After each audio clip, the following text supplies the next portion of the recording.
Hello, and welcome to the candidate interviews for the 2015 municipal election. This is brought to you by Citizens for Environmental Balance and taped here in Newburyport's community studio, PortMedia, located on Graff Road. Citizens for Environmental Balance, or CEB, is a grassroots volunteer citizens group dedicated to ensuring that the people's voice is heard during public debate regarding the important issues that will have a long-term impact on the quality of our community's environment and our children's future. One of our mission goals is to present factual information so that informed decisions can be made regarding the future of the community. Citizens for Environmental Balance has, for a number of local elections, run candidate interviews. This is a series of one-on-one interviews with candidates for the city council positions. All candidates have been invited to participate to air their stance on issues and to present themselves to us, the citizens of Newburyport. Each candidate has been given a list of questions 48 hours in advance of his or her interviews in order to prepare. Each candidate shall be asked the same questions. Follow-up questions will be asked as needed, and these will vary. I'm Dennis Chambers. I'm a resident of Federal Street and a registered voter here in the city, and I have essentially formulated these 10 questions. Each candidate's interview will air on the local access channels throughout the remainder of the season. In addition, the interviews will be posted on the internet for those without cable. May the voters be informed. Dennis Chambers, I'm representing Citizens for Environmental Balance. We are speaking here today with Mr. Sharif Zeid, who is running for City Council in Ward 1. We will discuss a series of questions that seem to be on everybody's mind lately. And we will start right now. Mr. Zeid, if you would take a minute or two and tell us about your candidacy. So let me start by just introducing myself. My name is Sharif. I've lived in Newburyport for a little over 2 years now. And so my history in the city is relatively recent, but my family, my wife's family, has a long time history in Newburyport dating back to the 1920s. And we did moved to the city partially because of those family ties, and now we're here, and we've actually just welcomed our daughter to the world last year. She's just about to turn 1, and she was born at Anna Jake's. And since we moved here, I've been interested in local city politics. I've attended a substantial number of city council meetings over the past 2 years. I've also attended quite a few of the other committees and so forth, and such as conservation, historic, zoning. I've also participated and spoken at a number of those meetings. So I've been very interested and engaged in what's happening in the city. I think it's all of our future, so to say, what happens in the city. And when the election season came up this year, I really feel as though I have something to offer to the voters because I know what the issues are and I know them well. And I do feel that for Ward 1, I can hit the ground running. What about your education and career? Sure. I am a graduate of Northeastern University. I hold a bachelor's in business administration, specializing in finance and accounting and marketing. And I graduated summa cum laude, which I'm very proud of. And since then, over the past decade, essentially, I've worked in the healthcare software field, primarily in medical records, practice management, and billing software area. And I do sales and development in that arena. So I'm very much into the tech space, if you will, and have applied some of my learnings to those endeavors. Since you have the courage to run for council from Ward 1, how about we have the courage to face one of the big issues in Ward 1? Anytime, yes, absolutely. And that is the water and the sewer plant issues. Absolutely. So there isn't a door that I knock on as I walk through the wards where water and sewer doesn't come up, and I empathize greatly with everybody's concerns. As I often tell folks who aren't from Newburyport, when was the last time you thought about how your sewer plant operated in your town? And the answer typically is, I never think about it, and I think that's really what our goal should be for Newburyport. And of course, there are two distinct issues with the sewer plant. Sewer in general, I should say. I'll start off with the areas on the mainland, if you will, and those are, of course, the odor issues that are emanating from the plant.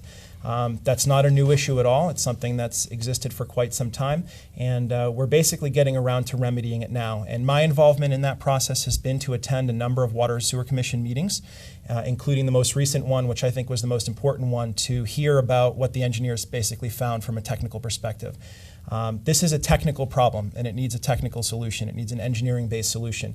So I went to the meeting, I listened to the engineer and speak about it, and felt that they did do a nice job with the diligence on, investigating what was going on with the plant. And they've come up with essentially three main things that they want to address. Number one is the biofilter, which at this time is undersized and underperforming, which is pretty much the worst two things you can have. It's too small and it's not even operating at optimal condition.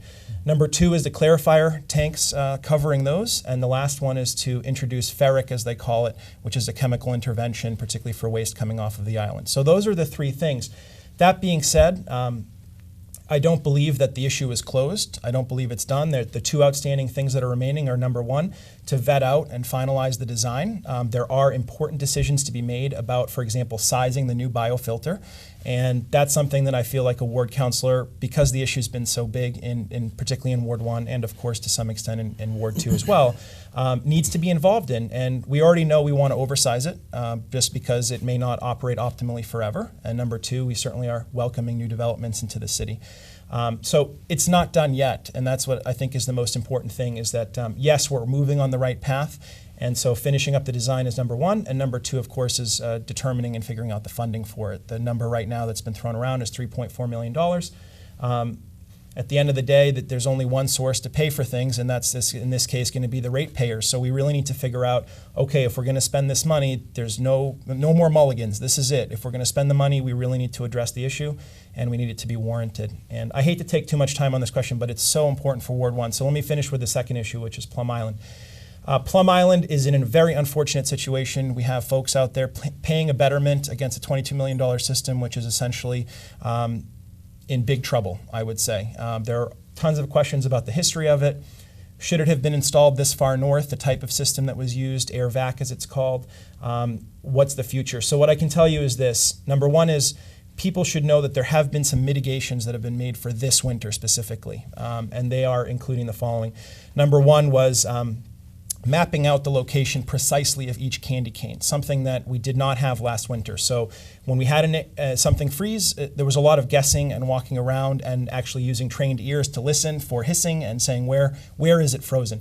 Now we know precisely where the candy canes are. That's number one. Number two, the system has been alarmed to some extent. So now, at least instead of responding to a general area, we have an alarm that tells us more closely where the issue is. So those two alone are going to help greatly in response. And then the last one is let's call it an ounce of prevention, which is trying to insulate some of the manhole covers.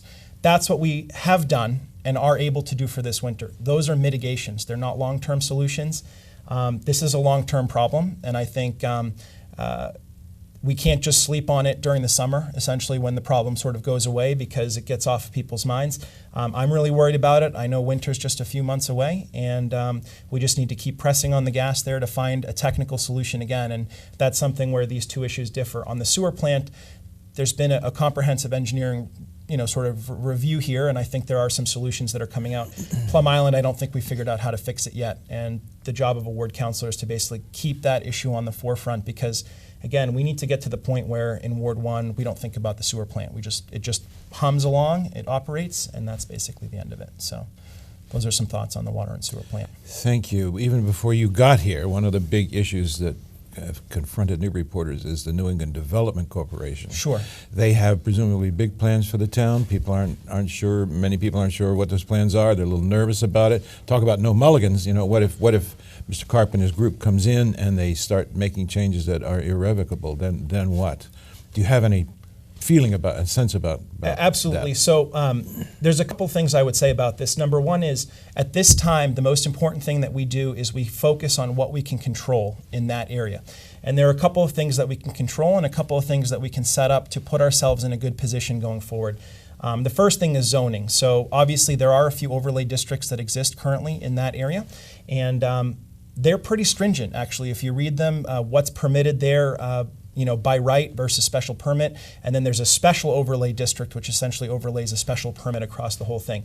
That's a good thing. We have that, it's in place now, and that's something that we can control. There are hundreds of private property owners in the city. Some of them may have plans. We may not ever know what they are until they're just about ready to do them. And that's the case with New England development. So what we need to do is basically put ourselves in a position where we can protect our interests. That's what we can do. We can't compel New England development to bring their plans forward, and I'm not sure that compelling them would necessarily be the right thing to do. Every private property owner has some degree of privacy that they're afforded, homeowners and business owners and other property owners as well. So we have the overlay districts. I think the most important things are making sure that we enforce the overlay districts tightly, and that particularly on the parking aspect of those overlay districts is that we don't allow a lot of sort of skirting around those by variances or other sort of means. And the other area that we can control, which we'll talk about later, is the deal that we're sort of making for the land for the garage. So I will withhold my comments on that until that portion. Well, since we're here, why don't we just jump right to the garage? Sure. The garage is going to go up pretty soon on Titcomb Street. What do you think? Should we be nervous about it? Is it going to work? I'm very nervous about it personally, and I'll tell you why. There's a couple things. Number one is, since we're dovetailing with the previous question, folks need to make sure they understand that we don't own the land at the corner of Merrimack and Titcomb. And the trade that we're making essentially with New England Development is we are accepting the land from them in trade for approximately 90 parking spaces within the garage. That 90 parking space number has been around. It may be plus or minus a little bit, but I think it's generally accepted that it's going to be in that range, and that the overall parking garage will be between 320 and 340 spaces, including that 90. So it gives you a sense for what kind of parking we're going to be generating. Let's say, call it around 250-ish parking spaces for us, than the remaining 90. So that's another example of what we need to make sure we're focused on is what we control, that we're making a good deal for the city, and that we're content with the 90 parking spaces that we're going to be giving up in trade for the land. So that's the first aspect of the garage. What concerns me about it? Two main things. Number one is we're moving forward with design and other things like that, including tonight at City Council, there'll be a request for about $630,000 to go towards design. But I don't feel as though the finances are very clear yet on this garage. We should have a range already of what this garage is going to cost. We know we have $7 million of funding lined up from federal and other resources. But we've heard numbers that are 11, but we've also heard that there are a lot of design requirements that we'd like to impose to make sure it looks nice. So I just think when we do a project this big, we need to start off by having the discussion of what we want to pay and what we can afford, and then going into the design. I think most people, if they were doing a house renovation, would probably sit down, let's say with their spouse or significant other, have a discussion and say, how much are we going to spend on this renovation? And then sort of back into what can we spend on it. And the final thing I want to say is, and this may lead into the next question again, which is okay, it just shows you how intertwined all the issues are.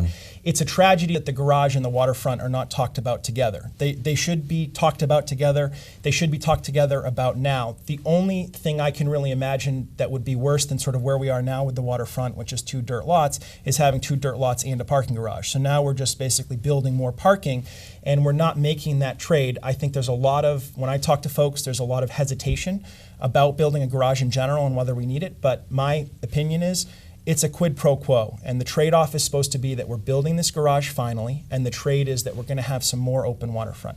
I don't think it's reasonable to expect both lots to go away completely, but the east lot has 220 parking spaces, the NRE east lot. We're talking about 250-ish. Isn't it sort of interesting that the numbers are similar? And why aren't we making that trade now? Because we're going to be paying for this garage. I understand there'll be parking revenues, but at the end of the day, there's the taxpayer that stands behind all this. So these issues can't be separated, and the problem is we need to talk about it now before there's a vote on it, and we say, yes, we want to fund it, and say we'll figure out the waterfront later. Now is the time to be talking about both of them together. And I feel very passionately about that. So long before you got here, we taxpayers in Massachusetts and really around the country had to deal with the big dig in Boston, which went from, I don't know, $2 billion to $18 billion. Absolutely. Overnight. Yes, yeah. And there was nothing anybody could do about it, right? I think that's part of the concern with many homeowners and property owners in town is that, well, okay, that's what they say it's going to be. Right. I think this is a matter of good management, primarily, flushing out the numbers well and truly trying to get a valid number for what something is going to cost. But then I think personally, to be conservative about it is to just add a large contingency and just plan on that number. I think with large building projects, you're always worried about cost overruns, and rightfully so. And I don't know that anybody feels that we have a great track record on this, certainly at the state level and even at the federal level and every level. It just seems that there's always things that were unanticipated and so forth. But this isn't the first go around on the parking garage. We know we had money lined up for it in the past. There have been studies done on the property, so I think that's one role of City Council, is to hawk over these projects and ask the tough questions and not say kick the can down the road and we'll figure it out. While we're here, let's move to the waterfront. Sure. What do you think? When I first moved here, and my wife and I, we walked down Water Street, as many folks do, a popular thoroughfare to walk, and we were shocked that the items that comprise the waterfront are a National Grid substation, a water treatment sewer plant, 2 dirt parking lots, and a little strip of grass in the middle. I mean, you think about Newburyport, you think, wow, this is a beautiful community, and it just is sort of astonishing that that's our use. So again, going back to what we can control 2 parking lots. I say we in terms of the context of the city. I'm well aware of the NRA issues and those sorts of things. But I think a lot of folks say we also have a parking problem, at least during some of the weekends in the summer. And that's where I keep going back and saying the parking garage is the trade. That's the trade we're going to make for those folks who say, maybe we shouldn't build a garage, or I don't want a garage. Understood. But if you can think about it in the context of a trade for the waterfront, I think that's really going to be what we need to do, and I think it'd be a tragedy to wait another generation to do anything with it. And I see no risk in having it open. For those folks, very few, frankly, who argue about building something on the waterfront, what's the risk in having it open? If you build something, you really can't go back, because now you've built it. If you don't build something and you leave it open, there's no risk. You just left it open, and it's something for everybody to enjoy. And if Newburyport changes again in 100 years, it's open. And so I find myself frustrated that everybody seems to want an open waterfront, but we don't seem to be moving in that direction. And now we truly have a point of inflection where we have a parking garage, which is a big deal, a really big deal, and we're not using it as a lever to basically pull to catapult the waterfront. So maybe we should use the parking garage as a lever to absolutely make things happen. Absolutely, on the waterfront. I would personally love to see something that says, here's the vote for the garage and here's the money, and in the same ordinance or order that it says something about the waterfront and how we're going to get to how are we going to make this swap. And the NRA has to get on board with that. We understand that they own the land, quote unquote, and they control it. And again, if we're not having that discussion now, we're going to end up voting on the garage before we have a time to flesh that out, and then we've lost that point of inflection, and I don't want that opportunity to slip by. Let's move on to taxpayers. Do you think us poor, benighted taxpayers in Newburyport need some relief? Are we overtaxed? Are we just right? Are we like Goldilocks? And yeah. Not too cold, not too hot? Property taxes are a huge issue. I think,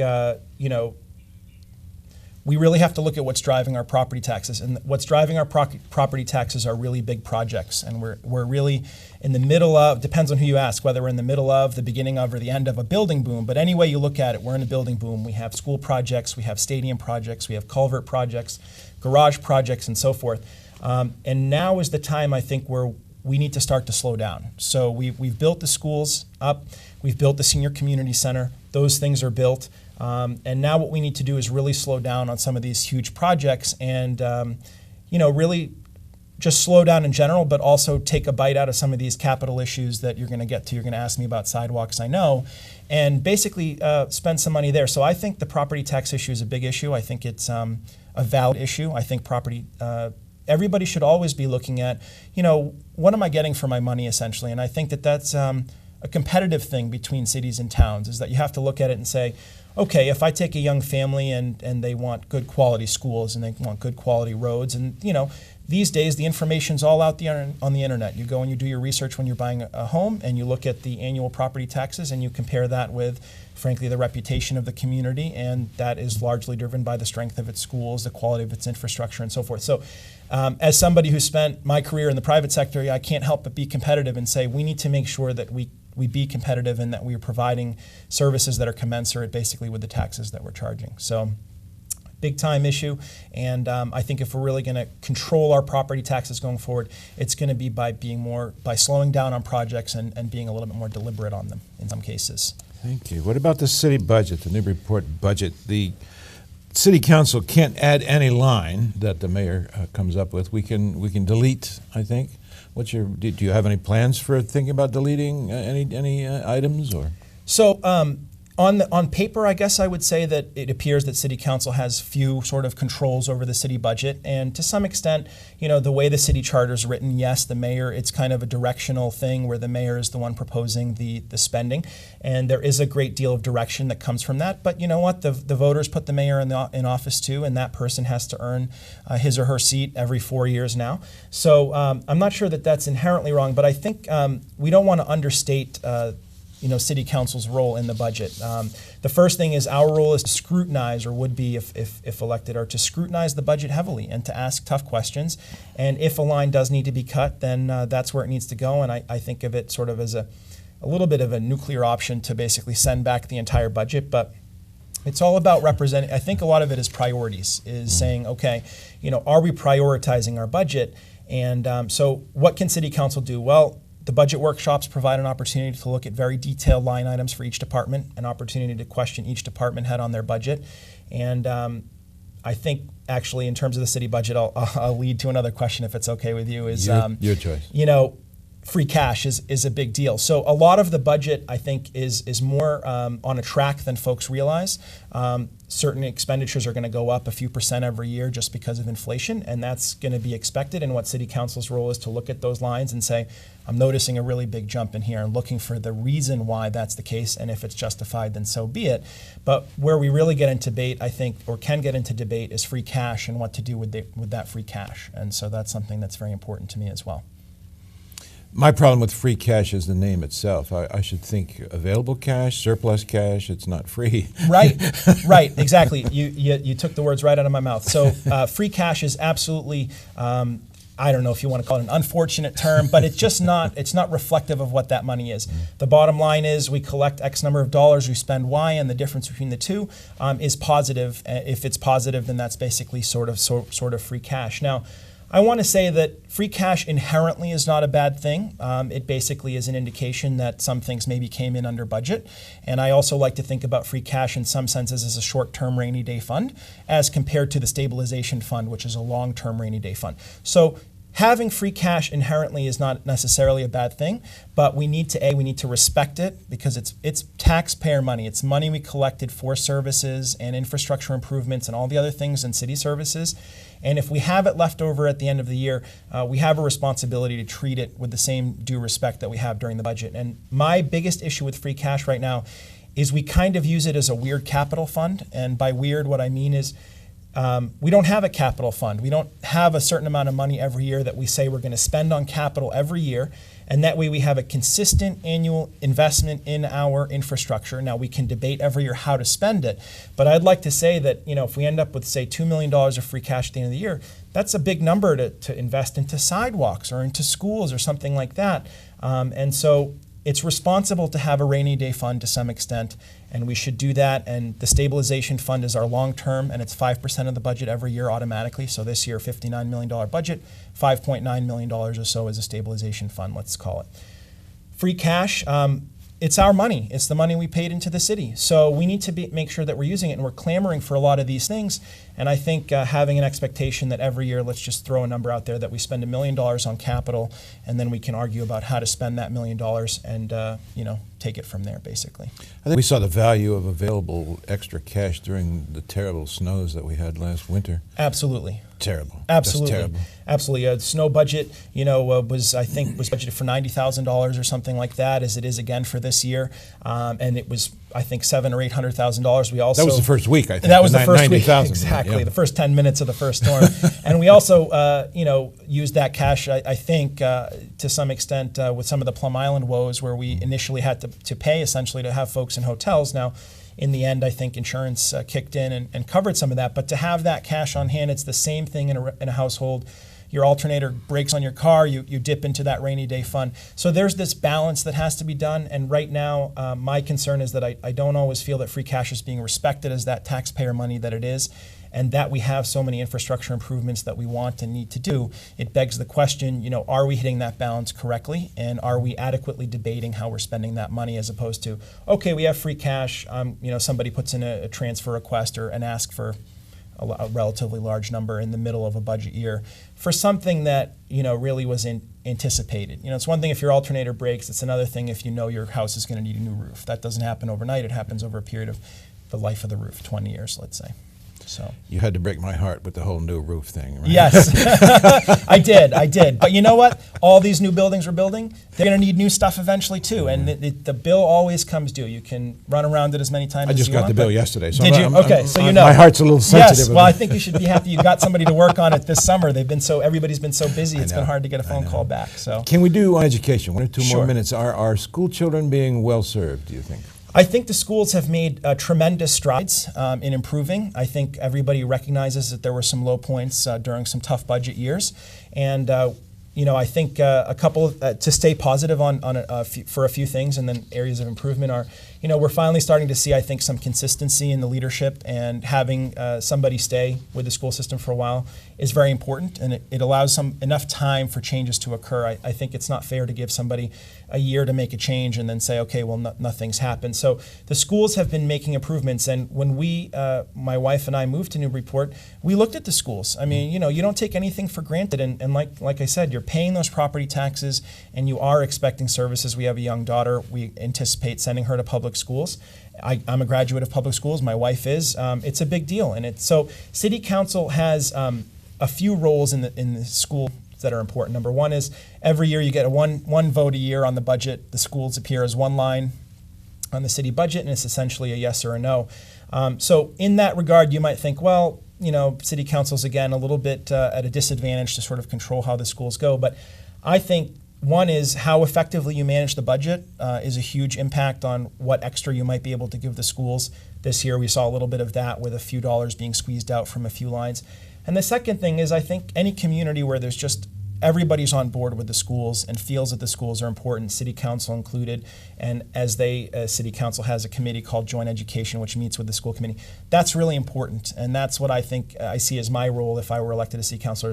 I feel the schools are a priority. I think we need to fund them adequately, and obviously right now I think our goal should be to try and restore some of these programs that were lost. We certainly have done the construction on the physical buildings, and we're certainly doing the construction on the stadiums. So now is the time to really go back and make sure we've got the core, the education, working well for the students as well. In Ward 2, where I live, I often see young parents pushing their babies in carriages, and they can't use the sidewalks. They have to use the streets instead. Thoughts on the sidewalk? Yes. Big problem. Another, I think, quintessential example of what happens when you have something and then you simply do nothing with it for 50 years. Nothing lasts forever. Your roof, my roof, or the sidewalks. They're all going to go at some point. And I think part of this is that a capital fund would really help create some expectations, and carving it actually into the budget creates an expectation that there's going to be capital spending every year, even in down years. So we may not be able to spend the same amount in down years, but that we kind of have it in our pie, it's always there in some sliver. So if everything is shrinking, the capital part can shrink as well. But the capital part can't stop. If you own a vehicle, for example, you can't stop doing maintenance on it. You can certainly stop improving it if that's what you're doing. Or if you own a home, you can certainly stop improving your home.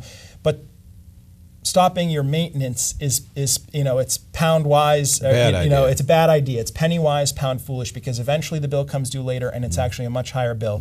So you had your roof replaced. If you ignore that for a few more years, you're going to have the water inside, and that's where it's going to go from there. So let's bring our discussion to a nice finish with talking about historic preservation. Sure. Newburyport is one of the great historic cities in America. I think High Street is a national treasure. Yes. What is your thinking about historic preservation?